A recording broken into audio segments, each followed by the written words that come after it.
हरिः ओम। श्री गुरुभ्यो नमः। हरिः ओम। ओम शन्नो मित्रः शं वरुणः शन्नो भवत्वर्यमा शन्न इन्द्रो बृहस्पतिः शन्नो विष्णुरुक्रमः। नमो ब्रह्मणे नमस्ते वायो त्वमेव प्रत्यक्षं ब्रह्मासि त्वमेव प्रत्यक्षं ब्रह्म वदिष्यामि ऋतं वदिष्यामि सत्यं वदिष्यामि तन्मामवतु तद्भक्तारमवतु अवतु माम् अवतु भक्तारम्। ॐ शान्ति शान्ति शान्तिः।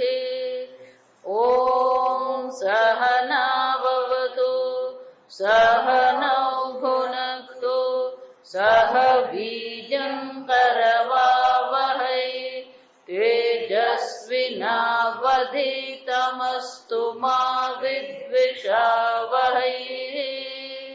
ॐ शान्ति शान्ति शान्तिः। सदाशिवसमारम्भाम् शङ्कराचार्यमध्यमाम् अस्मदाचार्यपर्यन्ताम् वन्दे गुरुपरम्पराम्। श्रुतिस्मृतिपुराणानाम् आलयं करुणालयं नमामि भगवत्पादं शङ्करं लोकशङ्करं। शङ्करं शङ्कराचार्यं केशवं बादरायणं सूत्रभाष्यकृतौ वन्दे भगवन्तौ पुनः पुनः। ईश्वरो गुरुरात्मेति मूर्तिभेदविभागिने व्योमवद्व्याप्तदेहाय दक्षिणामूर्तये नमः। निधये सर्वविद्यानां विशदे भवरोगिणां गुरवे सर्वलोकानां दक्षिणामूर्तये नमः।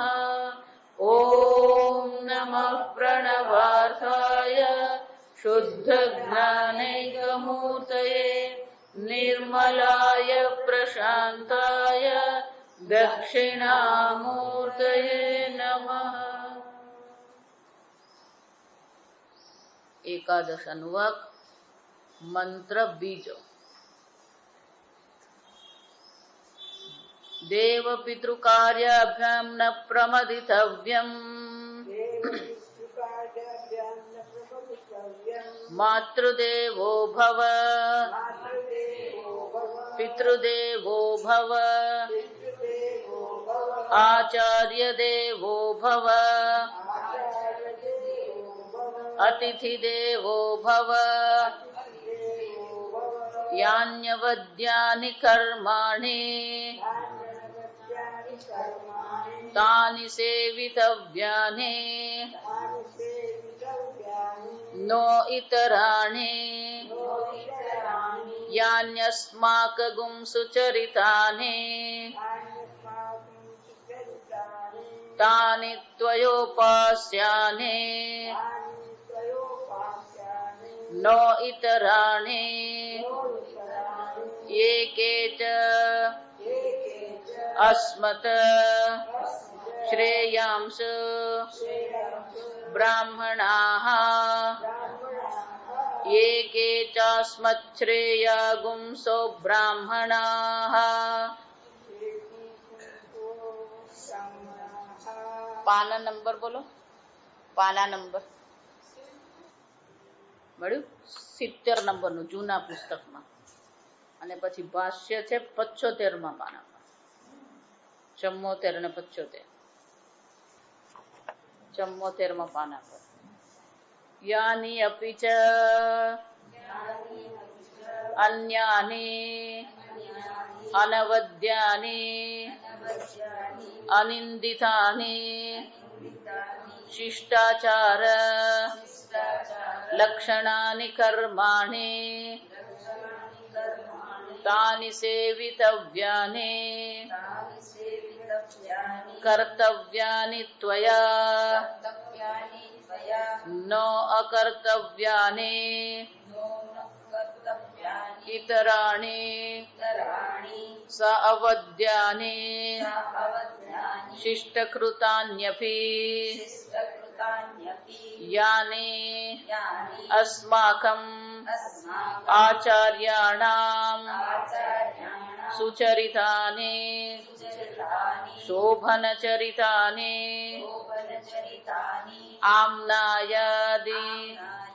આમ્નાયાદિ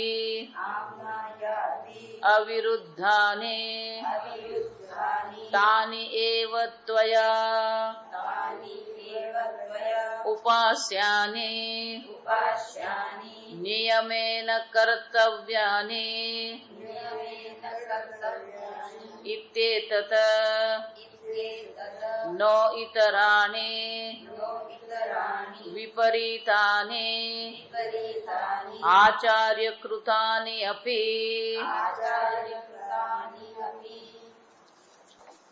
આપણા જીવનના માર્ગદર્શનના મંત્રો છે.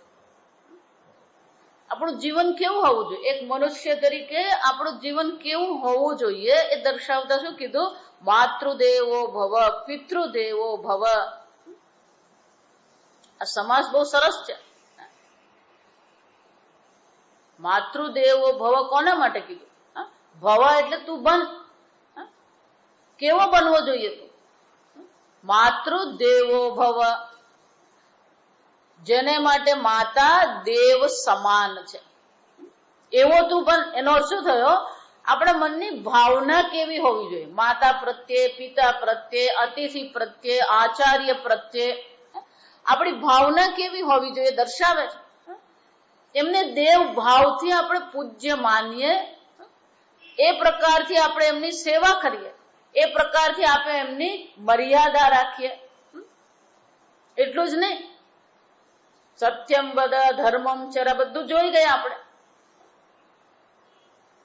આ કયા પછી હવે બહુ સરસ કે છે, યાની અનવદ્યાની કર્માણી. એટલે શંકરાચાર્યજી ભાષ્યમાં સમજાવે છે, યાની અનવદ્યાની. એટલે અનવદ્યાની એટલે શું છે? વદ્યાની એટલે કહેવામાં આવ્યા, અવદ્યાની એટલે શું થયું? આપણને કહેવામાં આવ્યા નથી. એનો અર્થ શું થયો? ફક્ત આટલા જ કર્મનું પાલન કરવાનું છે એમ નહીં, બાકી ઘણા બધા કર્મ જો અહીંયા ઉલ્લેખ કરવામાં ન આવ્યો હોય છતાં પણ જો એ કરવા યોગ્ય છે તો આપણે અવશ્ય એ કર્મ કરવા જ જોઈએ. અને એટલા માટે કે છે અનવદ્યાની. એટલું જ નહીં, શાસ્ત્રમાં જેની નિંદા કરવામાં ન આવી હોય, અનિંદિતાની. બે પ્રકારથી કર્મ છે, એકમાં વિધિ છે, બીજામાં નિષેધ છે, પ્રતિષિદ્ધ છે.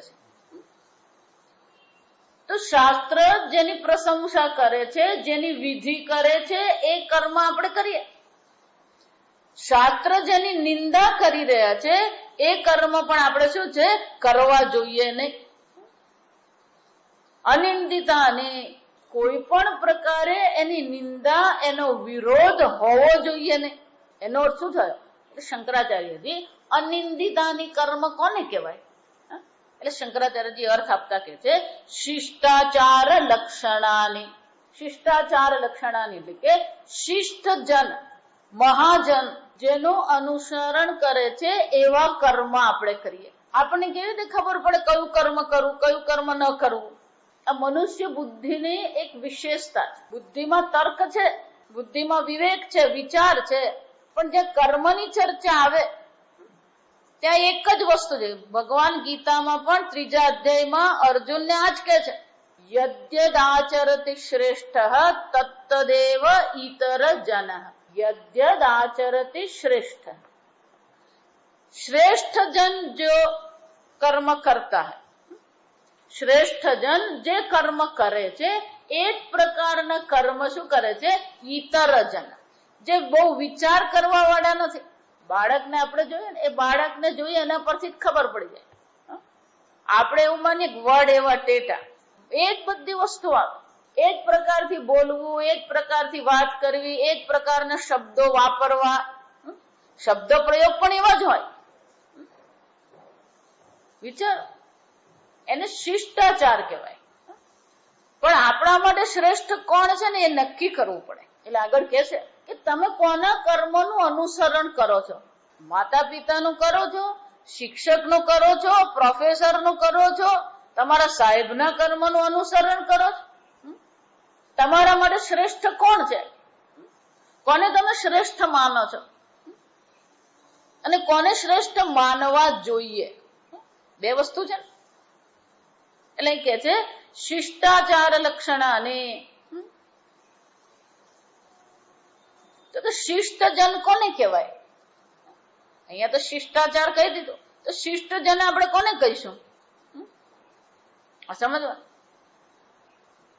શિષ્ટ જન એટલે કે જે શાસ્ત્રના જાણકાર છે, જે શાસ્ત્રજ્ઞ છે, શાસ્ત્રનું અધ્યયન જેમણે કર્યું છે, એ શાસ્ત્રમાં શું કરવું શું ન કરવું બાબતે એમનું જ્ઞાન યોગ્ય છે, એને શિષ્ટજન કહેવાય. એટલે કે છે શિષ્ટાચાર લક્ષણાની કર્માણી તાની સેવિતવ્યાની. એ બધા કર્મનું આપણે સેવન કરવું જ જોઈએ. પણ કે એ બધા કર્મનું અનુસરણ કેવી રીતે કરીએ? એટલે આપણી ભાવના કેવી હોવી જોઈએ? કર્તવ્યાની ત્વયા, ત્વયા એટલે તારા દ્વારા. તારે આ કર્મનું અવશ્ય અનુષ્ઠાન કરવું જોઈએ. જો વિચારી જો, ના ના પણ મને એ કઈ યોગ્ય લાગતું નથી, હું એમાં માનતો નથી કે હું એમાં માનતી નથી.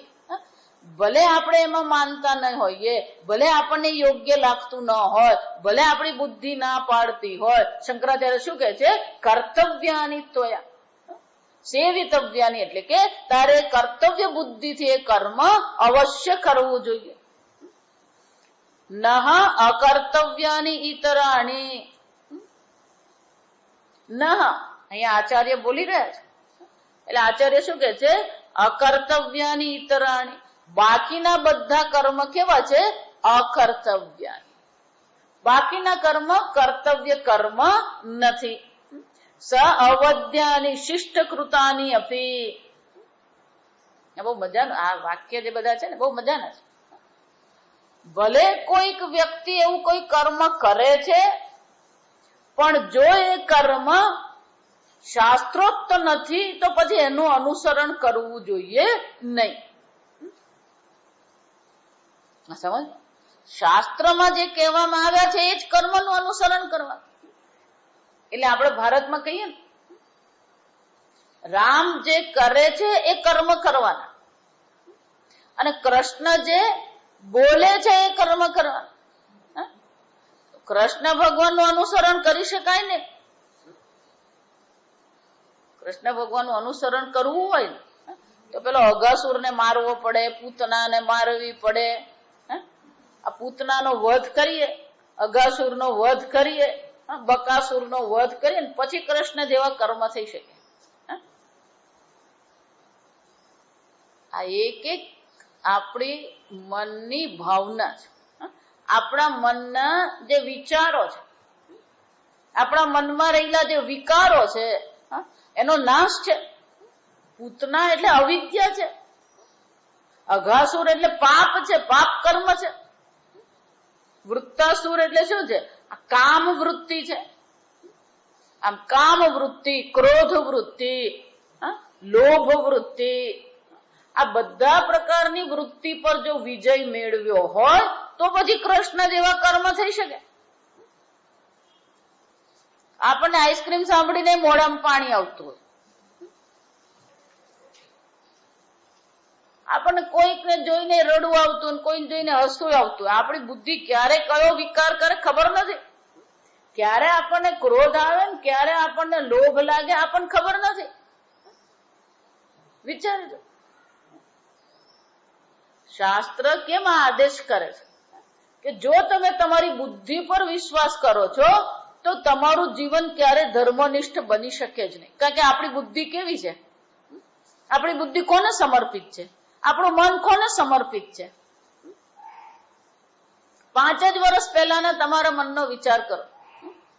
5 વર્ષ પહેલા તમારા મનમાં જે વિચાર હતા, તમારા મનમાં જે રાગ દ્વેષ હતા, અને અત્યારે તમારા મનમાં જે રાગ દ્વેષ છે કેવા છે? બદલાઈ ગયા. એનો અર્થ શું થયો? જો તમારું મન વિકારી છે, પરિવર્તનશીલ છે, એના પર તમે ભરોસો કરશો, તમારા જીવનનું લક્ષ્ય સિદ્ધ કરી શકશો? અને એટલા માટે શું કે છે? જે પણ કોઈ કર્મ અમે કરતા નથી, નહ અકર્તવ્યાની. જો વિચાર, એ જ ભગવાન ગીતામાં કહે છે અર્જુનને, અર્જુન તું યોદ્ધો છે, તારે તો કર્મ કરવાનું જ છે, યુદ્ધ કર્મ. તું યુદ્ધથી ભાગીને ક્યાં જવાનું? અને તું યુદ્ધ નહીં કરશે તો બાકીના બધા પણ શું કરવાનું? નહીં કરે. જો વિચાર, પણ આ આચાર્ય છે, આચાર્ય છે એનો અર્થ શું થયો? એમ હંમેશા એક વસ્તુ યાદ રાખવાનું, ગુરુ કોને કહેવાય? આચાર્ય કોને કહેવાય? કોઈ સ્વયંભૂ ગુરુ નથી, કોઈ સ્વયંભૂ આચાર્ય શક્ય નથી. શ્રેષ્ઠ ગુરુ કે શ્રેષ્ઠ આચાર્ય કોણ છે? જે એ પહેલા કોણ હતા? પોતાના ગુરુના શિષ્ય હતા. એ પોતાના ગુરુના શિષ્ય હતા.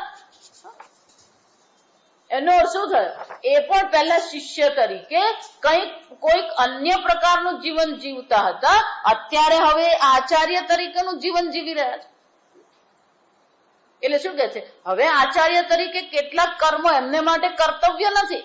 જા સમજો, કેટલાક કર્મ એમને માટે કર્તવ્ય રહ્યા નથી, કારણ કે હવે આચાર્ય છે. પણ હું શિષ્ય છું તો મારે શું કરવું પડે? શિષ્ય જીવન એમનું કેવું હતું એ પ્રકારનું જીવન હું જીવું. હું આચાર્ય બનીને બેસી જાઉં, શું થાય? હું આચાર્યની જેમ બધાને આદેશ આપવા માંડું તો શું થાય? ગુજરાતીમાં કહેવત છે, લાંબો સાથે ટૂંકો જાય, મરે નહીં તો માંદો થાય. જા સમજો. એટલા માટે હું હંમેશા કહું, આ વાસ્તવિકતા છે. સમજો, પૂજ્ય સ્વામીજી શ્રેષ્ઠ આચાર્ય છે આ પૃથ્વી પર, પણ પૂજ્ય સ્વામીજી સાથે જો તમે હંમેશા રહેશો તો તમે કઈ શીખી નહીં શકો. હકીકત કહું છું. કેમ? કે સ્વામીજીનું જીવન અલગ પ્રકારનું છે. એ સવારે અધ્યયન કરાવતા હોય, પછી કોઈકની સાથે મુલાકાત કરે, કોઈકને ત્યાં લગ્નમાં જાય, કોઈકને મૃત્યુમાં જાય. સ્વામીજીની સાથે જો તમે ચાલતા રહો, તમારું શાસ્ત્ર અધ્યયન થાય જ નહીં. કેમ? કે સ્વામીજી પોતે જ એટલા વ્યસ્ત છે. એ વ્યસ્તતામાં આપણે પણ જો ખેંચાઈ જઈએ, આચાર્યનું પોતાનું જીવન છે, અને એ જીવનમાં આપણે પણ ખેંચાવા જઈએ તો આપણું અધ્યયન શું થઈ જાય? બાજુ જ રહી જાય. જો વિચારી લો કે એટલી બધી પ્રવૃત્તિ સ્વામીજીની છે કે તમે જો ત્યાં રહો તો તમે આ બધી પ્રવૃત્તિમાં જ પડેલા રહો. એટલે શાસ્ત્ર અધ્યયન તો બાજુ જ રહી જાય. એટલે શું કે છે? નહ અકર્ત, નહ એટલે અમારા બધાની. એટલે અમે આચાર્ય છીએ, આચાર્ય તરીકે અમારા માટે ભલે અકર્તવ્યાની છે, ઇતરાણી, પણ તમારા માટે તો શું છે? એ કર્મ તમારે તો કરવાનું જ છે. ભલે અમે ન કરતા હોઈએ પણ તમારે તો એ કર્મ બધા કરવાના છે શિષ્ય તરીકે. અને એટલે કે છે ઇતરાણી, બાકીના બધા જે પણ શિષ્ય તરીકે શાસ્ત્રમાં જેનો ઉપદેશ કરવામાં આવ્યો છે એ બધા કર્મનું પણ અનુષ્ઠાન તમારે અવશ્ય કરવું જોઈએ. યાની અસ્માકમ આચાર્યાણામ સુચરિતાની શોભન ચરિતાની આમનાયાદી અવિરુદ્ધાની. જો વિચાર, વેદાંત શાસ્ત્ર પ્રમાણે સાધુ પુરુષ કોને કહેવાય? ગીતામાં શંકરાચાર્યજી સાધુની વ્યાખ્યા કરે છે. 6ઠા અધ્યાયમાં ભગવાન કહે છે સાધુ સ્વપી ચ પાપીષુ पंडिताः समदर्शिन. जो ज्ञानी है तो ज्ञानी जैसे उनको देख के हिंदी मन में आ जाती है, उनसे आंख मिल जाती है, हिंदी शुरू हो जाती है. ये कंप्यूटर ऐसा है. समझ में आती है ना गुजरात? જે જ્ઞાની પુરુષ છે કેવો છે? સાધુષ અપી ચ પાપીષુ. સાધુમાં અને પાપીમાં પણ કેવો છે? સમદર્શન. એક જ બ્રહ્મના દર્શન કરે છે. ત્યાં શંકરાચાર્ય સાધુની વ્યાખ્યા કરતા શું કે છે? શાસ્ત્ર અનુસારી. સાધુ કોને કહેવામાં આવે? શાસ્ત્રનું જે અનુસરણ કરનાર છે. તો કે પાપી કોને કહેવાય? તદ વિપરીતાની. એનાથી શું છે? વિપરીત જે છે. જો આ સમજ. અને એટલા માટે અહીંયા શું કે છે? અસ્માકમ આચાર્યાણામ સુચરિતાની શોભન ચરિતાની આમનાયાદિ અવિરુદ્ધાની. આમનાય એટલે વેદ, વેદને આધારિત સ્મૃતિ ગ્રંથ. આ બધામાં જે પણ અવિરુદ્ધાની, એના વિરુદ્ધમાં જે નથી એ બધા કર્મ શું છે? તાની એવ ત્વયા ઉપાસ્યાની. તમારે પણ એ જ બધા કર્મનો ઉપાસના કરવાની. કે ઉપાસ્યાની કેમ કીધું? જો વિચારી, કર્તવ્યાની એવું કહી શક્યા હોત. શાસ્ત્ર આચાર્ય જે પણ કોઈ સત્કર્મ શોભન ચરિતાની એટલે કે જે પણ કોઈ સત્કર્મ કરી રહ્યા છે એ બધા જ કર્મ તમારે કરવા જોઈએ. તો કરવા જોઈએ તો કર્તવ્યાની શબ્દ થાય, પણ કર્તવ્યાની બદલે શું કીધું? ઉપાસ્યાની. શંકરાચાર્યજી એટલે એનો અર્થ કરતા શું છે? નિયમેન કર્તવ્ય. બને યોગ્ય લાગે કે ન લાગે, નિયમથી મારે એનું શું કરવું જોઈએ? અનુસરણ કરવું જ જોઈએ. જેમ ઉપાસ્ય દેવતાની આપણે પૂજા કરીએ એ જ પ્રકારથી આ બધા કર્મની પણ શું કરવાની છે? ઉપાસના કરવાની છે. એનું અનુસરણ અવશ્ય કરવાનું છે. નહ ઈતરાણી વિપરીતાની આચાર્ય કૃતાની અપી. શંકરાચાર્યજી કહે છે શાસ્ત્ર વિરુદ્ધ છે, ભલે આચાર્ય એનું અનુસરણ કરે છે છતાં પણ આપણે એનું અનુસરણ કરવાની જરૂર નથી. જો વિચાર, આચાર્યએ ક્યારેક શાસ્ત્ર બાહ્ય કર્મ કરવું પડે કોઈક કારણસર, તો આચાર્યએ શાસ્ત્ર બાહ્ય કર્મ કર્યું એટલે હું પણ કરું. એટલે શું કે છે? આચાર્ય કૃતાની અપી. જો વિચાર, અન્યની ઈતરાણી એટલે કે બીજા જે, ધારો કે પણ આચાર્યએ કંઈક કર્યું હોય, કોઈ કારણસર આચાર્ય જૂઠું બોલ્યા હોય એટલે આપણે પકડી નહીં લેવાનું, એ જૂઠું બોલે એટલે હું જૂઠું બોલું. જો વિચાર, કોઈક કારણસર કોઈકને બચાવવા માટે, કોઈકના કલ્યાણ માટે થઈને આચાર્ય કોઈ કર્મ કરે, પણ એ કર્મ પાછળનો આપણને ઉદ્દેશ ખબર નથી. પણ એમણે કર્મ કર્યું એટલે હું પણ શું કરું? એ કર્મ કરું. એમણે તો ખાધું પેટ ભરીને એટલે હું પણ ખાઉં પેટ ભરીને. જો વિચારી દો, ક્યારેક કોઈકને ખુશ રાખવા માટે થઈને સ્વામીજીએ શું કરી લેવું પડે? ખાઈ લેવું પડે. ક્યારેક કોઈને ખુશ રાખવા માટે થઈને સ્વામીજી કરે, પણ ખુશ કેમ રાખે? સ્વામીજીને એને પ્રસન્ન નથી કરવાનું. જો સમજો, એને ખુશ કરવાની સ્વામીજીને કોઈ જરૂર હોતી નથી, પણ એ શિષ્ય છે, એનું કલ્યાણ કરવા માટે થઈને ક્યારેક એવું કરવામાં આવે તો શું કે છે? એવા જે કર્મ હોય, ભલે શાસ્ત્ર આચાર્ય કરી રહ્યા છે, પણ જો એ શાસ્ત્ર વિપરીત હોય તો આપણે એનું અનુષ્ઠાન કરવાની જરૂર નથી. એકે ચ વિશેષિતા આચાર્યત્વાદિ ધર્મૈ અસ્મત. અમે આચાર્યો જે છે, અમે આચાર્યત્વાદિ ધર્મૈ અસ્મત, અમારો ધર્મ તો કયો છે? આચાર્યપણું એ અમારો ધર્મ છે. અમે એ ધર્મનું અનુષ્ઠાન કરી રહ્યા છે. શ્રેયાંસઃ પ્રશસ્યતરઃ તે ચ બ્રાહ્મણાઃ. હવે કે છે કે ધારો કે આપણને ખબર ન પડી કયું કર્મ કરવું, શું કરવું, તો કે છે બ્રાહ્મણાઃ સમ્મર્ષિનઃ. અહીંયા મંત્રમાં શું છે? બ્રાહ્મણાઃ. આગળનો મંત્ર જો ને તો આપણને ખબર પડે.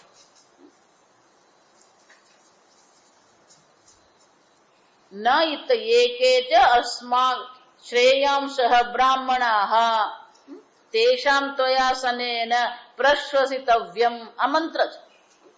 એટલે અહીં શું કે છે? એકે ચ, બીજા જે પણ કોઈ છે આચાર્ય ધર્મ થી અવિશેષ ધર્મ જે છે, અસ્મત શ્રેયાંસઃ પ્રશસ્યતરઃ, આચાર્યની દ્રષ્ટિએ જે શ્રેષ્ઠ કર્મ છે, આચાર્યની દ્રષ્ટિએ જે કલ્યાણ કરનારા કર્મો છે, એ કર્મનું પણ તમારે શું કરવું જોઈએ? અનુસરણ કરવું જોઈએ. તે જ બ્રાહ્મણાઃ ન ક્ષત્રિયાદયઃ.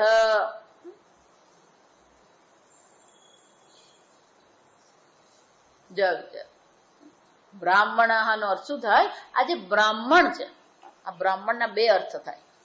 એક જાતિ બ્રાહ્મણ છે, પણ અહીંયા જાતિ બ્રાહ્મણ જો બ્રહ્મણી ચરંતી ઇતિ બ્રાહ્મણાઃ. જે ઈશ્વર ચિંતન કરે છે, જે બ્રાહ્મણ છે, અથવા તો જેનું જીવન આ શાસ્ત્રોક્ત કર્મ અનુરૂપ જેનું જીવન છે, જે બ્રહ્મચિંતન કરનાર છે, ઈશ્વર ચિંતન કરનાર છે, અથવા તો ગીતાની ભાષામાં કહીએ તો જેનું જીવન સાત્વિક છે. સાત્વિક જીવન હોવું જોઈએ. બ્રાહ્મણ કોને કહેવાય? ગીતામાં 4થા અધ્યાયમાં આપણે જોઈ ગયા. સત્વ પ્રધાની, જેના જીવનમાં સત્વને પ્રધાનતા છે, સત્વ પછી રજસ છે, અને રજસ પછી તમસ છે. તમસ ત્રીજા સ્થાને છે. આવો જે સત્વ પ્રધાન વ્યક્તિ છે, એવા જ વ્યક્તિ માટે આપણે શું કરવું જોઈએ? આસનેન આસનાદિના ત્વયા પ્રશ્વસિતવ્યમ. તો કે છે આ જે બધા હોય એને શું કરવું જોઈએ? એમને આસનાદિ આપવું જોઈએ. આ બહુ સુંદર છે. આચાર્ય આપણે ઘરે આવે તો આપણે શું કરવું જોઈએ? આચાર્ય સાથે આપણો વ્યવહાર, આચાર્ય સાથેનો આપણો વ્યવહાર કેવો હોવો જોઈએ? એટલે કે છે શુશ્રુષાદિ અન્નપાનાદિ સંગ્રહાર્થમ આદિ પદમ. એમને આપણે આસન આપીએ, એમને સત્કાર કરીએ. સુદામા ગયા કૃષ્ણ ભગવાનને ત્યાં. કૃષ્ણ ભગવાને શું કર્યું? પોતાના રત્ન સિંહાસન પર સુદામાને બેસાડ્યા. જો વિચાર, એટલું જ નહીં, પોતાના હાથે એમનું પાદ પ્રક્ષાલન કર્યું, એમને પોતાના હાથે સ્નાન કરાવડાવ્યું, પોતાના વસ્ત્ર એમને પહેરાવડાવ્યું. રૂકમિણીને કીધું તમારા હાથે તમે ભોજન તૈયાર કરો અને લઈ આવો. અને રૂકમિણીએ પણ શું કર્યું? પોતાના હાથે ભોજન તૈયાર કરીને સુદામાને આપ્યું. જો વિચાર, સુદામા કોણ હતા? 3 વસ્તુ છે સુદામા એમ કહીએ. એક તો ભગવાનનો પ્રિય મિત્ર, બીજું બ્રાહ્મણ, અને ત્રીજું અતિથિ. ફોન કરીને એપોઇન્ટમેન્ટ લઈને નહીં આવેલા, સમજો. વિચારો, અતિથિ દેવો ભવ. સુદામા સાત્વિક હતા, બ્રાહ્મણ હતા, અને એમને તો આવવાની ઈચ્છા જ નથી. કેમ? હ્રીહી, શરમ, મર્યાદા. કેમ કે આવા મારા વસ્ત્ર જોઈને મારા મિત્રને પસંદ પડશે કે નહીં? મર્યાદા. પત્નીએ કીધું આ આખી ક્રિકેટ ટીમ છે, એને જમાડવાની જ મુશ્કેલી છે. તમારા મિત્ર દ્વારકાધીશ છે, એની પાસે જરા જઈ તો આવો. ગયા, માગી શક્યા નહીં. ભગવાન પાસે જઈને તો માંગવાની જરૂર પડે જ નહીં. આ સમજવું. ભગવાન સર્વજ્ઞ છે, સર્વશક્તિ છે, કૃપાળુ છે, દયાળુ છે, માગવાની જરૂર નહીં પડે. પણ ભગવાન પાસે જઈએ, ભગવાન તરફ આપણું મુખ કરીએ ને, બસ એટલું જ છે. સુદામા ભગવાન પાસે ગયા, બસ માગવું પડ્યું ને. ભગવાને એટલું આપ્યું કે 7 પેઢી પણ જીવી શકે. જા સમજ. ફક્ત ભગવાનને સન્મુખ થવાની જરૂર છે. જીવનમાં શું છે? ઈશ્વર સન્મુખ થવાનું, ઈશ્વરાભિમુખ આપણે બનીએ. તુલસીદાસજી પણ શું કરતા હતા? તુલસીદાસજી ભલે તુલસી રામાયણ લખ્યું, આ સમજવાનું. પોતે તો સંસ્કૃતના પંડિત જ હતા. અન્ય જનને કલ્યાણ માટે થઈને, સામાન્ય જનના કલ્યાણ માટે થઈને એમણે આ તુલસી રામાયણની રચના કરી. સ્વયં પંડિત હતા, છતાં પણ પોતાના હાથે શું કરતા હતા? ચંદન ઘસીને ભગવાનની સેવા કરતા હતા. ઈશ્વરાભિમુખ છે. આ બહુ અઘરું છે. આ સમજ. આ જગતમાં જીવીએ ને એટલે જગત આપણા મનને શું કરતું રહે? આકર્ષિત કરી જ લે. ક્યાંક ને ક્યાંકથી આપણું મન ભટકી જ જાય. અર્જુને ભગવાનને એ જ કીધું, ભગવાન તમે ભલે ને આ બધી મોટી મોટી વાતો કરતા હો, યોયમ યોગસ્ત્વયા પ્રોક્ત સામ્યેન મધુસૂદન, ભગવાન તમે આ સમદર્શનની વાત તો કરી, પણ મારા માટે તો કેવું છે? વાયુ એવ સુદુષ્કરમ. આ પેલો વાયુને જેમ બાંધવો હોય, પકડવું હોય, એમાં મારા મનને પકડવું કેવું છે? દુર્લભ, અઘરું છે ભગવાન. જો વિચાર, મન આપણું આવું જ છે. અને એ મનને પછી આપણે જગતમાં ભટકાવતા રહીએ છીએ. એ મન પછી શું થવાનું? જ્યાં સુધી ઈશ્વર જીવનમાં નહીં આવે, મન તમારું શાંત નહીં થાય. લોકો શું માને? મારું મન શાંત થઈ જાય, વિક્ષેપ દૂર થઈ જાય, પછી હું ભગવાનનું નામ લઉં. આખી દુનિયા ઊંધી જ ચાલે, ઉલટા ચશ્મા. જ્યાં સુધી જીવનમાં ઈશ્વર આવશે નહીં, ત્યાં સુધી તમારું મન શાંત થશે કેવી રીતે? સ્થૂળનું ચિંતન કરીને મન સ્થૂળ બની જાય, વિકારીનું ચિંતન કરીને મન વિકારી બને. આ જગત કેવું છે? વિકારી છે. તો વિકારી જગતનું ચિંતન કરીને તમારું મન શાંત થશે? જો વિચારી જો, આ સ્થૂળ જગતનું ચિંતન કરીને મન સ્થૂળ બનવાનું છે. પણ આપણી બુદ્ધિ ફરી ફરીને ક્યાં જતી હોય? ત્યાં જ પાછી જાય. સમજ. અને એટલા માટે સુદામા પણ સતત ઈશ્વર ચિંતન કરતા હતા. સાત્વિક જીવન હતું. પણ ભગવાને એમને શું કર્યું? એક બ્રાહ્મણ છે, મિત્ર છે, અતિથિ છે. તો ભગવાને પણ શું કર્યું? અતિથિ દેવો ભવ. બ્રાહ્મણ, એક પ્રકારથી જે આચાર્ય છે, જે બ્રાહ્મણ છે, એને શું કરવું જોઈએ? એમને આસન આપીએ, પાદ પ્રક્ષાલન કરીએ. એટલે શું કે છે? તેષામ આસનેન ત્વયા પ્રશ્વસિતવ્યમ પ્રશ્વસનમ શ્રમાપનયન. એ આવ્યા હોય આપણે ઘરે, શ્રમ અપનયન. આ બધું શાના માટે કરવું? કે થાકી ગયા હશે તો આપણે એમને આરામ માટે બેસાડીએ, પાણી આપીએ, ભૂખ લાગી હોય ભોજન આપીએ. જો વિચાર, આ બધી આચાર્યની શુશ્રૂષા છે. ગીતામાં ભગવાન એ જ કે છે, ઉપદેશંતિ તે જ્ઞાન. આ ઉપદેશ આચાર્ય તમને કરે, પણ તમારે આચાર્યને શું કરવાનું? પ્રણિપાતેન પરિપ્રશ્નેન સેવયા. એમની પણ તમે સેવા કરો. એ સેવા કરવાની જરૂર છે. તો કે આચાર્ય પાસે હું ભણી જ લઉં, મારે સેવા કરવાની શું જરૂર છે? હું સેવા નહીં કરું ચાલે કે નહીં?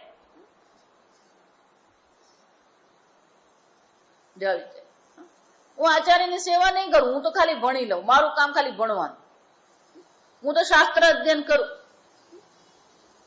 સેવામાં બે ફાયદા છે.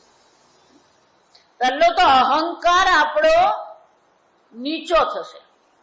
જેટલી આપણી એમની સેવા કરીશું એટલો જ આપણો અહંકાર નીચો રહેશે. બીજું, એમની સેવા કરીશું તો એમના વર્તનને જોઈશું. આપણે એમને જોઈએ એ શું કરી રહ્યા છે, કોની સાથે શું બોલે છે, કેવી રીતે બોલે છે, કેવું વર્તન કરે છે, આપણને ખબર પડે. તો એ જ પ્રકારે આપણે પણ એમની પાસે શીખી શકીએ. પણ આચાર્ય સાથે આપણે રહેતા જ નહીં હોઈએ તો આપણું વર્તન કેવું હોવું જોઈએ, આપણા કર્તવ્ય કેવા હોવા જોઈએ, એમનો શિષ્ટાચાર કેવો છે, આપણને ખબર ના પડે. સમજો? એટલે સ્વામીજી સાથે રહેવું પણ જરૂરી તો છે, પણ કાયમ ને માટે સ્વામીજી સાથે રહે. મારા ગુરુભાઈ છે, આ સંન્યાસી છે, વર્ષ 2 વર્ષ એ સ્વામીજી સાથે રહ્યા, ખૂબ સેવા કરી સ્વામી. પછી એક દિવસ એમનો ફોન આવ્યો મારો, અમે વાતો કરતા હતા, સ્વામીજી કેમ છે, તબિયત કેમ છે. મને કે સ્વામીજીની આજુબાજુ રહીએ ને તો કે આપણને તો પછી કઈ બીજું કશું થાય જ નહીં. મને કે કેમ? તો કે સ્વામીજી પ્રવચન કરતા હોય પણ આપણી બુદ્ધિ તો કઈક બીજે જ ચાલતી હોય. જો વિચાર, કેમ? એ સ્વામીજીએ કીધું કે આમ કરવાનું છે એટલે પેલું આપણી બુદ્ધિ તો ક્યાં ચાલતી હોય, સેવા કાર્યમાં જ ચાલે. તો શાસ્ત્ર અધ્યયન શું થઈ જાય? છૂટી જ જાય. જો વિચારી જો, મુશ્કેલ છે. પણ એનો અર્થ એવો નથી કે બિલકુલ આપણે આચાર્ય સાથે ન રહીએ. આચાર્યની સેવા તો કરવાની જ છે, સાથે સાથે એમની પાસે શીખવાનું પણ છે. અને એટલે શું કે છે, આચાર્યની આપણે પણ સેવા કરીએ. એટલે શંકરાચાર્યજી 2 કારણ આપે છે. આસનાદિ આપણે એમ કીધું, આસનાદિ તેષામ શ્રમાહા ત્વયા અપનેતવ્યાહ. એમને જો પણ કોઈ શ્રમ હોય, એમના જીવનમાં જે પણ કઈ જરૂરિયાત હોય એની નિવૃત્તિ આપણે કરીએ. શ્રમ થયો એમને તો એ શ્રમની આપણે નિવૃત્તિ કરીએ, એટલે કે એમને આરામ કરાવીએ. બીજું જે કીધું ને, મેં કીધું આસને ગોષ્ઠી નિમિત્તે સમુદિતે, એટલું જ નહીં, એ સત્સંગ કરતા હોય તો સત્સંગમાં આપણને સાંભળવા મળે સત્સંગ શું કરાવી રહ્યા છે, કેવી રીતે ભણાવે છે. જો વિચાર, આમ આચાર્ય સાથે રહીએ આપણને સત્સંગ કરવાનો પણ મળે, ગોષ્ઠી નિમિત્તે. પછી કહે છે ન પ્રશ્વસિતવ્યમ. આ બીજો અર્થ બહુ સરસ કરે. પ્રશ્વાસ ન કર્તવ્ય કેવલમ તદુક્ત સારગ્રાહિણા ભવિતવ્યમ. ફક્ત એ જે કહી રહ્યા છે એના સારને પણ ગ્રહણ કરતા આપણે શીખીએ. સત્સંગ જયારે કરાવતા હોય તો એ સત્સંગમાં શું કહેવામાં આવ્યું એનો સાર આપણે શું કરતા રહીએ, ગ્રહણ કરતા. જો એટલા માટે શાસ્ત્ર અધ્યયન કરવું એક વસ્તુ છે, પણ શાસ્ત્ર અધ્યયનની સાથે સાથે આ શાસ્ત્ર અધ્યયન પછી પણ જે જીવનમાં વ્યવહાર છે. કોયમ્બતુર હમણાં જઈ આવી 3 દિવસ, ત્યાં આશ્રમમાં કોર્સ ચાલે છે, પ્રસ્થાનત્રયી શરૂ થયું. ત્યાં એક બેન છે, એનું નામ ગંગા, લંડનની દીક છે બેન, લંડનના જ છે, ત્યાંનું શરીર. સ્વામીજી એમને નામ ગંગા આપ્યું છે. એ ઋષિકેશ આશ્રમમાં રહેતા હતા, આપણા અમદાવાદ વિરીતાત્માનંદજી પાસે પણ રહ્યા. પછી એ લંડન ગયા ને ત્યાં અધ્યયન શરૂ કરાવ્યું. એટલે મને એટલું ખબર હતી ગંગા લંડન ગઈ. જો આસામ, એટલે ગંગાને મેં ત્યાં જોઈ એટલે મેં પૂછ્યું તું અહીંયા ક્યાંથી આવી ગઈ? મને કે મેં ત્યાં ભણાવવાનું શરૂ કર્યું. જો સમજો, મને કે ત્યાં ભણાવવાનું શરૂ કર્યું પછી મને ખબર પડી કે ઘણી બધી વસ્તુ મને ખબર નથી, એટલે હવે હું પાછી કોર્સ કરવા આવી. કેમ? તો કે અત્યાર સુધી હું જ્યાં પણ સ્વામીજી પાસે રહી કે વિરીતાત્માનંદજી પાસે રહી, ઋષિકેશ આશ્રમમાં રહી, મેં ખાલી શાસ્ત્ર અધ્યયન જ કર્યું, વેદાંતનું અધ્યયન કરતી રહી. મેં મારી દ્રષ્ટિ માત્ર વેદાંત પર જ રાખી. પણ કોઈ આવીને પ્રશ્ન પૂછે તો એનો જવાબ શું આપવો? કોઈ પર્વ છે, શિવરાત્રી છે, તો પૂજા કેવી રીતે કરવી, શું કરવી, કયો મંત્ર બોલવો, કે આવું બધું તો હું શીખી જ નહીં. એટલું જ નહીં, આ વેદનું ચેન્ટિંગ કરવાનું, આ પાઠ કરતા વેદ પાઠ કરતા શીખવું પડે. એને વેદ પાઠમાં રુચિ નથી એટલે વેદ પાઠ એને નહીં કર્યું. હવે પેલો શિષ્ય કોઈ આવીને કે અમારે ગીતાનો 12મો અધ્યાય કરવો, મને કે મને ચેન્ટિંગ બરાબર નહીં આવડે, હવે પાછી આવીને હું શું કરું છું? આ વેદ પાઠ શીખું છું, આ સંસ્કૃત વ્યાકરણ શીખું છું.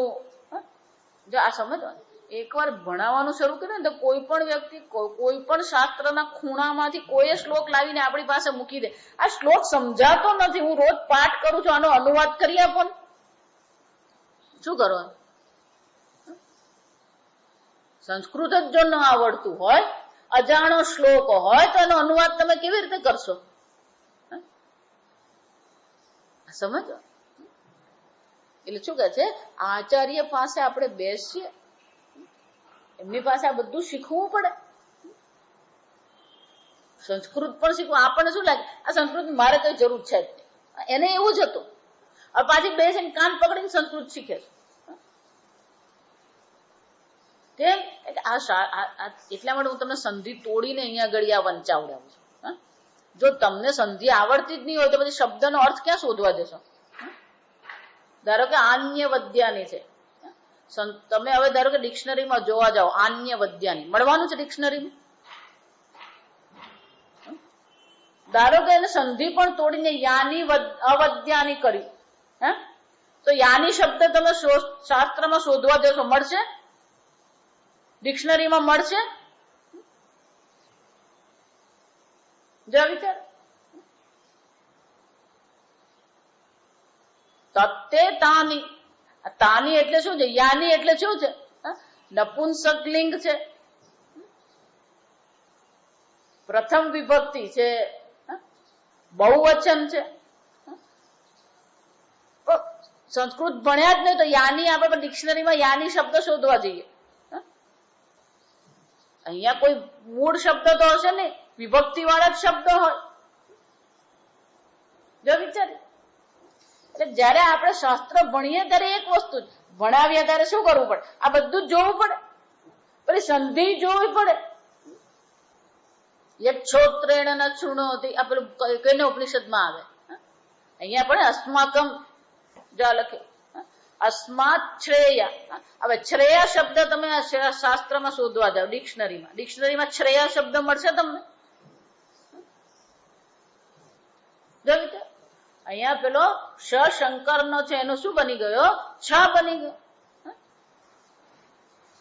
ષષ્ઠોટી એને કહેવાય. પાણીનું વ્યાકરણનું સૂત્ર શું કહેવાય? ષષ્ઠોટી.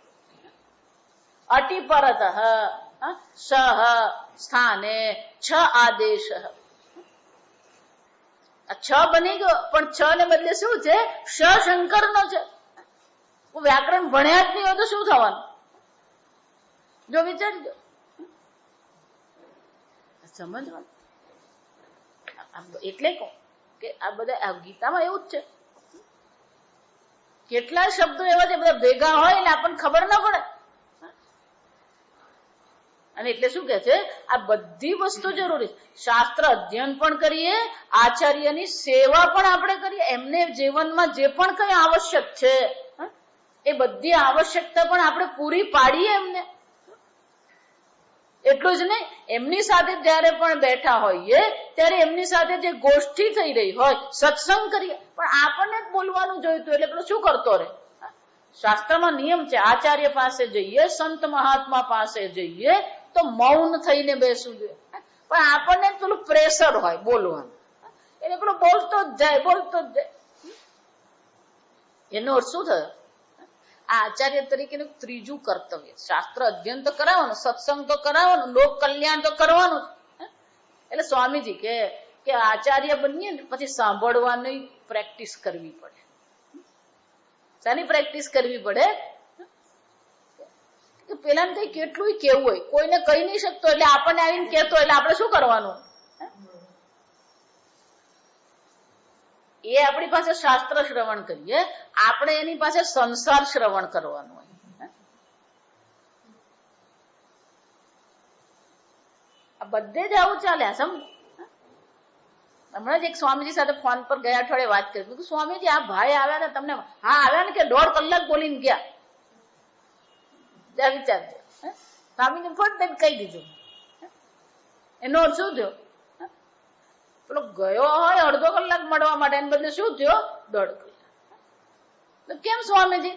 કે હા, કે બધું એમણે વર્ણન કર્યું, બધું મન કહ્યું, આમ આમ આમ આમ કરીને કે 1.5 કલાક સુધી બેઠા. કે સમજ? એટલે શું કે છે, જયારે એમની સાથે ગોષ્ઠી કરીએ તો સત્સંગ પણ આપણે કરીએ સમુદિત. એ શું કહી રહ્યા છે એ સાંભળવાનો પ્રયત્ન કરીએ. એટલું જ નહીં, એમની નજીક બેઠા હોય તો શું કરવું જોઈએ? ન પ્રશ્વસિતવ્યમ પ્રશ્વાસ ન કર્તવ્ય. એમની સામે ઓડકાર કરવાની, ઓડકાર કરીએ, શ્વાસ પણ નહીં લેવાનો એવું કે છે અહીંયા. ન પ્રશ્વસિતવ્યમ એનો શું થયો? આચાર્યની સાથે ધારો કે ચાલીએ ને તો પાછળ ચાલવાની, આપણે આગળ ચાલીએ ને આચાર્ય આપણી પાછળ ચાલતા હોય. આચાર્ય ચાલતા હોય ત્યારે શું કરવાનું હોય? એક ડગલું પાછળ ચાલવાનું. એટલું જ નહીં, તમે એક ડગલું પાછળ ચાલો. આ નિયમ છે ને, આચાર્યની આજુબાજુ રહીએ ને ત્યારના જે નિયમો છે ને, એમના પડછાયા પર પણ આપણો પગ પડવો જોઈએ. એમની પાછળ ચાલીએ ને તો ક્યારેક પડછાયો હોય તો શું કરવાનું? એમના પડછાયા પર પણ આપણો પગ નહીં પડવો. એ બોલી રહ્યા હોય તો અટકાવવાનું નહીં, સાંભળતા રહેવાનું. એ કઈ કરી રહ્યા હોય એને અટકાવવાનું નહીં, એમને કરવા દેવાનું. જો વિચાર, પ્રશ્વાસ ન કર્તવ્ય. એટલું જ નહીં, કેવલમ તદુક્ત સારગ્રાહીણા ભવિતવ્યમ. એ જે પણ કઈ કહી રહ્યા છે એનો સાર ગ્રહણ કરવાનો આપણે પ્રયત્ન કરીએ. આ આચાર્ય સાથે આપણે કેવું જીવન જીવીએ ને એ બતાવે. હવે કે છે આ જગત પ્રત્યે પણ આપણું કર્તવ્ય છે. એટલે આગળ શું કે છે? શ્રદ્ધયા દેયમ. શું કરવું જોઈએ? શ્રદ્ધયા દેયમ. શ્રદ્ધાપૂર્વક દેયમ દાન કરવું જોઈએ. અનેક વાર આપણે આ ચર્ચા થઈ ગઈ છે કે કોઈ પણ પ્રકારે આપણી જે પણ કોઈ આવક હોય 5 થી 10% એનું શું કરવું જોઈએ? આ જગત માટે, સમાજ માટે, શાસ્ત્ર માટે, ગુરુ માટે એનો ઉપયોગ થવો જોઈએ. 2 પ્રકારના છે. ઈષ્ટાપૂર્ત એને કહેવામાં. ઈષ્ટ એટલે કે યજ્ઞ કર્મ. આપૂર્ત એટલે શું થાય? આ સમાજ કલ્યાણના કાર્યો. વાપી કૂપ તડાગાદિ દેવતાયતનમ ચ. તળાવ ખોદાવીએ, પરબ બનાવીએ, ચબૂતરો બનાવીએ, દેવાલય બનાવીએ, અન્ન આરામ પ્રદાની છે, અન્નદાન કરીએ, અન્ન ક્ષેત્ર ખોલાવીએ, આરામ પ્રદાની ધર્મશાળા ખોલાવીએ. જો વિચાર, આ બધા આપૂર્ત કર્મ છે. એટલે શું કહે છે? શ્રદ્ધાપૂર્વક આ બધા કર્મ આપણે અવશ્ય કરવા જોઈએ. અને આ બધા કર્મો માટે દાનની જરૂર પડે. શ્રદ્ધયા દેયમ. જો વિચાર, અશ્રદ્ધયા અદેયમ. આગળ શું કહે છે? અશ્રદ્ધયા અદેયમ. કેમ અશ્રદ્ધયા અદેયમ કીધું? ભલે ને અશ્રદ્ધાથી આપતો, અશ્રદ્ધાથી આપેલું જે દાન છે, ગીતામાં એને તામસિક દાન કહેવાય. શ્રદ્ધા વિના આપેલું દાન તામસિક દાન છે. અને તામસિક દાનનું ફળ મળતું નથી. જા સમજો. અને એટલે શું કે છે? અશ્રદ્ધયા અધેય. મારા શ્રી કે છે અશ્રદ્ધાથી આપતો રહે. આપે તો છે ને. જા વિચાર, શાસ્ત્ર તો ના પાડે છે સમજ. અશ્રદ્ધયા અધેય. કિંચ તત્કિંચિત દેયમ તತ್ શ્રદ્ધયા દાતવ્યમ અશ્રદ્ધયા અદેયમ ન દાતવ્યમ. શ્રિયા દેયમ. જે શંકરાચાર્યજી કહેતા ને, આ ટીકાકાર કે છે, અશ્રદ્ધયા હુતમ દત્તમ તપસ્તપ્તમ કૃતમ ચેયત અસદ ઇતિ ઉચ્યતે પાર્થ ન ચ તત્પ્રેત્ય નો ઇહ. અશ્રદ્ધાથી જે આહુતિ આપવામાં આવી હોય, અશ્રદ્ધાથી જે દાન કરવામાં આવ્યું હોય, અશ્રદ્ધાથી જે તપશ્ચર્યા કરવામાં આવી હોય, અસદ ઇતિ ઉચ્યતે, આ બધું કેવું છે? અસત છે. અસત એટલે કે નકામું છે. અસત એટલે કે કોઈ પણ પ્રકારનું કર્મ ફળ પ્રદાન કરવા એ સમર્થ નથી. અસદ ઇતિ ઉચ્યતે. એટલું જ નહીં, હે પાર્થ, ન પ્રેત્ય ન ઇહ, આ લોકમાં પણ એનું કલ્યાણ નહીં કરે, પરલોકમાં, પ્રેત્ય એટલે કે આ જન્મમાંથી અહીંયાથી છૂટીને જયારે એની ગતિ થશે તો પરલોકમાં પણ એનું કોઈ પ્રકારે કલ્યાણ કરી શકે એમ છે જ નહીં. અસદ ઇતિ ઉચ્યતે. અસતનો બીજો અર્થ થાય ન કર્યા બરાબર. અસતનો બીજો અર્થ શું થાય? ન કર્યા બરાબર. કર્યું હોવા છતાં પણ એ કરેલું છે જ નહીં. આ સમજો? એનો અર્થ શું થાય? કોઈ પણ કર્મ કરીએ આપણને ન સમજાય, પણ આપણે શું કરીએ? શ્રદ્ધાથી કરીએ. આ મારા શ્રદ્ધા એટલે એમ નહીં માનતા કે હું આને દાન કરીને હું એનું કલ્યાણ કરું. દાન જેને આપીએ છે એના કલ્યાણ માટે નથી, જે આપે છે એના કલ્યાણ માટે. આપણે એવું માનીએ છીએ કે હું સમાજ કલ્યાણ કરું, દાન કર્યું મેં, આ પિતૃ શ્રાદ્ધ આ બધું ગયું એટલે આપણે શું માનીએ? મેં ગાયને ખવડાવ્યું, મેં બાળકોને ખવડાવ્યું, આપણે એના પર ઉપકાર કર્યો. આપણે એ લોકો પર દાન કરીને કોઈ ઉપકાર કરતું નથી. દાન આપણે પોતાના કલ્યાણ માટે કરીએ. અમારા સ્વામીજીને એવું જ છે. ગમે એવો કરોડપતિ આવીને સ્વામીજીને વાત કરે, અરે સ્વામીજી એમ જ કે તારું કલ્યાણ કરવું હોય ને તો મને આપજે. જય વિચાર, તું મને કરોડ આપે તો મારા કલ્યાણ માટે નથી આપતો, તું તારા કલ્યાણ માટે આપે છે. સમજવાનું. સમાજમાં એક એવી ભાવના પ્રવર્તે છે કે આપવા વાળો જે છે ને એ બીજા પર ઉપકાર કરી રહ્યો છે. મેં આટલું કર્યું, મેં આમ આશ્રમ બનાવ્યો, મેં નહીં, તું આ બધું કોને માટે કરી રહ્યો? તારા કલ્યાણ માટે કર્યું. પણ આ મારા કલ્યાણ માટે છે એવું ક્યારે ભાવના આવે? શ્રદ્ધયા દેયમ. જો આ સમજો, શ્રદ્ધાપૂર્વક આપવામાં આવ્યું હોય તો એમાં આ ભાવના હશે. જો શ્રદ્ધા નહીં હોય, શ્રદ્ધા વગરનું જો આપ્યું હશે તો ભાવના શું હશે? મેં એને આ કલ્યાણ કરવા માટે, એનું મેં કલ્યાણ કર્યું, મેં એને ભણાવ્યો. જો વિચાર, એટલે સામાન્ય રીતે આપણે એવું માનીએ કે જેનો હાથ નીચે હોય ને એ નીચો નહીં, એ તમને શું કરી રહ્યો છે? તમારા કલ્યાણ માટેની તક આપી રહ્યો છે. આ સમજો. કોઈ ગરીબને આપણે ખવડાવીએ, આપણે શું માનીએ? હો મેં ખવડાવ. તમે ગરીબને ખવડાવતા નથી, બધાને ખવડાવવા વાળો ભગવાન છે. આ સમજ. અને એટલે શું કે છે? શ્રદ્ધાથી આપવા. અને શ્રદ્ધા કઈ છે? આ મારું કલ્યાણ કરશે. શ્રદ્ધા કઈ છે? આ મારા કલ્યાણ માટે હું કરું છું, બીજાના કલ્યાણ માટે નહીં.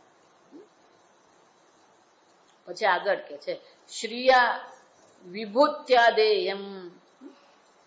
શ્રિયાદેયમ. શ્રિયા એટલે શ્રી એટલે વિભૂતિ. શ્રી એટલે વિભૂતિ. ગુજરાતીમાં બીજી કહેવત છે, ઘરના છોકરા ઘંટી ચાટે, ઉપાધ્યાયને આટો. શ્રિયાદેયમ. શંકરાચાર્યજી એને માટે અહીંયા નથી બોલતા, ગીતામાં કહે છે યથાશક્તિ દાન. યથાશક્તિ દાન. કેવું દાન કરવું જોઈએ? આપણી પોતાની કેવી વિભૂતિ, એટલે કે આપણું કેવું સામર્થ્ય છે, આપણા સામર્થ્યને અનુરૂપ દાન હોવું જોઈએ. એટલે પેલું ટકાવારી છે, સમજો. 5%, 5%, 10% કેમ કહેવામાં આવે? કે આપણે સામર્થ્ય પ્રમાણે દેવાનું. એનો અર્થ શું થયો? પેલો કરોડ કમાતો હોય ને 100 રૂપિયા આપે ને તો એનો અર્થ શું થયો? 1 કરોડ રૂપિયા સામે 100 રૂપિયા કેટલા થવાના? 1000મો ભાગ થાય. જો આ સમજ. પણ જેની 15,000 ની કમાણી છે ને એ 100 રૂપિયા આપે છે તો સમજાય? એટલે કે આપણને એવું લાગે કે ઓ પેલા એ 5 લાખ આપે, એ 5 લાખ આપ્યા પણ એની સામે એની કમાણી જુઓ તો ખબર પડે. સમજવાનું. તમારા સામર્થ્યને અનુરૂપ કરવાનું. સામર્થ્યને અનુરૂપ જો આપણે દાન નહીં કરીએ તો પછી શું થવાનું? સ્વામીજી એટલા માટે બહુ સરસ કે દાન આપતો જાય પછી એવી દશા આવે કે એને કોકનું દાન લેવું પડે. પહેલા એ લોકોને મદદ કરતો તો હવે શું થાય? લોકોએ એને મદદ કરવી પડે. એટલે શું કહે છે? શ્રીયાદેય. આપણે પોતાના સામર્થ્યને અનુરૂપ એ દાન કરવું જોઈએ.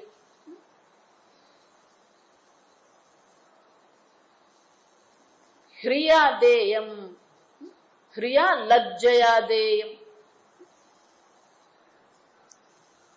હ્રિય એટલે ભાવના છે, લજ્જા. બહુ દત્તતા મયા કિયદ દીયતે ઇતિ લજ્જવતા દાતવ્યમ. જા વિચાર. એ લજ્જાથી આપવું એટલે શું? લજ્જા એટલે કે આપ્યા પછી પણ આપણા મનમાં તો નમ્રતા છે. લજ્જાનો અર્થ શું થાય? નમ્રતા છે. હજી બીજું ઘણું હું આપી શક્યો હોત પણ આટલું જ આપી શક્યો. બહુ દદાતી. ઘણું દાન કર્યા પછી પણ મનમાં તો શું ભાવ આવવો જોઈએ? હજી થોડુંક વધારે આપ્યું હોત તો ચાલતે. જો વિચાર. ઘણું દાન કર્યા પછી પણ મનમાં તો ભાવ કેવો છે? કિંચિત દિયત, થોડુંક જ આપ્યું. આપ્યા પછી પણ અહંકાર નથી ત્યાં. ભગવાને જો મને વધારે આપ્યું હોત તો જરૂર હું વધારે આપતે. આ ભાવના કેળવવી આપણે. લજ્જયા દે. લજ્જા એટલે કે શરમ, એટલે કે મર્યાદા. આપણા મનમાં એ ભાવ આપણે કેળવીએ. આપ્યા પછી પણ એ આપ્યું તે ઘણું આપ્યું છે એવો ભાવ નહીં રાખીએ. જો એટલા માટે કહું, સમાજ કલ્યાણ કરીએ ને એમાં કોઈ અંત જ નથી. આ સમાજ કલ્યાણ તમે 5 લાખ વાપરો ને 10 લાખ વાપરો પછી પણ શું છે? હજી વધારે જરૂર છે. અને એટલા માટે કે છે હ્રિયા ભાવના, આપણે નમ્રતા આપણામાં હોય. કરોડ આપીએ કે 10,000 આપીએ કે 100 આપીએ પણ મનમાં શું આવવું જોઈએ? એક નમ્રતાની ભાવના હોય. ક્યાંય કોઈ પ્રકારનો અહંકાર નહીં. એટલા માટે એને જરૂર છે નહીં, મારા કલ્યાણ માટે આપું છું એમ કહીએ ને તો ઓટોમેટિક શું થઈ જવાનું? આ નમ્રતા આવી જ જવાની. પછી આગળ શું કે છે? ભિયાચ શ્રદ્ધયા દેયમ, અશ્રદ્ધયા દેયમ, હ્રિયા દેયમ, ભિયા દેયમ. ભયથી પણ આપો. જો આ બહુ મજાનું છે. ભિયા એટલે ભયથી પણ આપો. તો કે કોનો ભય હોવો જોઈએ? લોકલ ગુંડાના ભયની વાત અહીંયા નથી કરતા, સમજો. પરલોક ભય ન દેયમ. પરલોક ભય એટલે શું છે? અહીંયા બધું ભેગું કરતા રહેશો, એ ભેગું કરેલું ભેગું આવવાનું નથી. અહીંયા જેટલો સંગ્રહ કર્યો છે, અહીંયા જેટલું એકત્રિત કર્યું છે, એ બધું એકત્રિત થયેલું અહીંયા જ રહી જશે. પરલોકમાં તમારી સાથે નહીં આવે. જો એટલા માટે જે તમે આપો છો ને એ જ પરલોકમાં તમારી સાથે આવે. પરલોક ભય એટલે શું છે? હું અહીંયા સંગ્રહ કરીશ, એકત્રિત કરીશ, પણ જ્યારે હું પરલોકમાં જઈશ, આ શરીર મારે એક દિવસ છોડવાનું છે, આ શરીર છોડીને જઈશ તો મારી સાથે શું આવશે? કોઈ વસ્તુ નહીં આવે. જે આપ્યું છે, જે દાન કર્યું છે, જે તપશ્ચર્યા કરી છે, જે યજ્ઞ કર્યો છે, આ યજ્ઞ, દાન અને તપશ્ચર્યા જેટલા અહીંયા કર્યા છે એ જ આપણા પરલોકના કલ્યાણ માટે આપણને ઉપયોગી થશે. એટલે શાનો ભય રાખવાનો કે અહીંયા જો હું ભેગું કરીશ અને અહીંયા જો હું દાન નહીં કરીશ તો પરલોકમાં મારી દશા કેવી થશે? આમ પરલોકના ભયથી પણ શું કરવું જોઈએ? દાન કરવું જોઈએ. વિયાદેયમ સંવિદાદેયમ સંવિત મિત્રાધિકાર્યમ.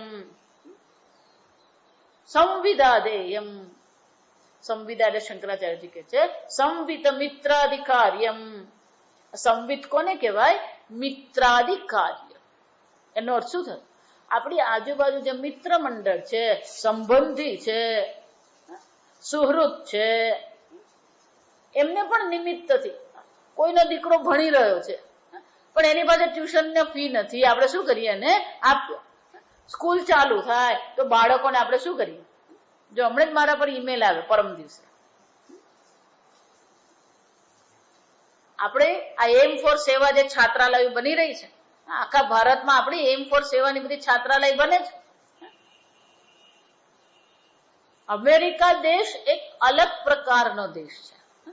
તમે જે પણ કઈ વાપરતા હોય 5-6 મહિના થાય ને એટલે બધું જૂનું થઈ જાય.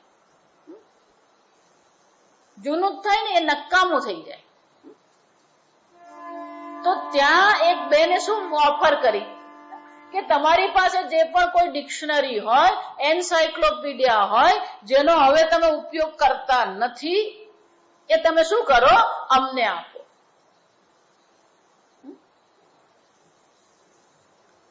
અને એ બધી વસ્તુ પછી એ ક્યાં મોકલવા માંગે છે? આપણા છાત્રાલયો માટે. તો કે આપણા છાત્રાલયના બાળકો એ પ્રકારે અધ્યયન કરી શકે. આજે ડિક્શનરી લેવા જાવ તો 800-1000 વગર આવે નહીં. પણ આવી સેકન્ડ હેન્ડ ડિક્શનરી જો આપણને મળતી હોય તો સારું પડે આપણને. જો વિચાર,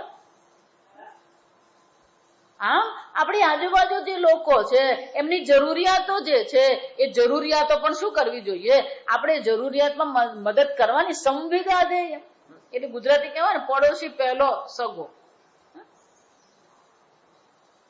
આપણી આજુબાજુ ઘણા બધા લોકો એમને જરૂર તો હોય જ છે.